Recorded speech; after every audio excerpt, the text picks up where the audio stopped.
এখনকার জেনারেশনের মেয়েদের না খুব ভালো লাগে, কারণ ওরা না আমাদের মা কাকিমা এদের মতো সংসারের কথা ভেবে বা পাড়া লোকের কথা ভেবে নিজেদের সময় নষ্ট করে না। এটা করলে লোকে কি বলবে, ওটা করলে লোকে কি ভাববে, এইসব নিয়ে ওরা কখনো মাথায় ঘামায় না। আসলে ওরা না নিজেদের খুব ভালোবাসতে জানে, খুব যত্ন করতে জানে নিজেরাই নিজেদের। হ্যালো, আমি Puja, welcome to new mini blog challenge day 8। আজকে না ভীষণ ল্যাদ লাগছিল, মানে কোনো রকম কোনো ভিডিও বানাতেই ইচ্ছে করছিল না। আর তাছাড়া সকাল থেকে আমার সেরকম একটা সময় ছিল না, একটা কাজে আমাকে বাড়ির বাইরে যেতে হয়েছিল। তারপরে দুপুরে খেয়াল পড়লো যে মিনি ব্লগে তো চ্যালেঞ্জ নিয়ে নিয়েছি, কিন্তু ভিডিও শেয়ার না করলে কি করে হবে। আর এদিকে ভাবছিলাম যে অনেকদিন তো পার্লার যাওয়া হয়নি, তাই এই ফেসিয়াল রেজার দিয়েই আমার আইব্রোটা একটু সেট করে নিই।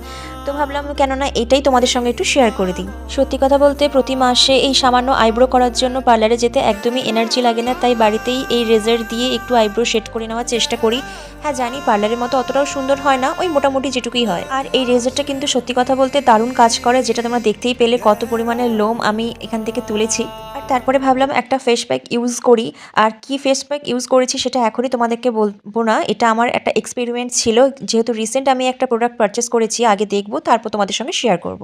ফেস প্যাক লাগানোর পর তো মুখে সিরাম লাগাতে হয়, যেহেতু আমার কাছে কোনো রকম ফেস সিরাম নেই, তাই একটু গোলাপ জল ইউজ করলাম, এতে কিন্তু টোনার হিসেবে কাজ করে। তারপর জেল বেসড ময়শ্চারাইজার মানে পন্ডসের এই ময়শ্চারাইজার আমি ইউজ করলাম, যেটা আমি সামারে ইউজ করি, কিন্তু এই মিনি প্যাকটা আমি পার্পল থেকে গিফট পেয়েছিলাম। আর এটাই হলো সেই রেজার যেটা দিয়ে ফেস এবং আইব্রো হেয়ার রিমুভ করা যায়। তো চলো বাই।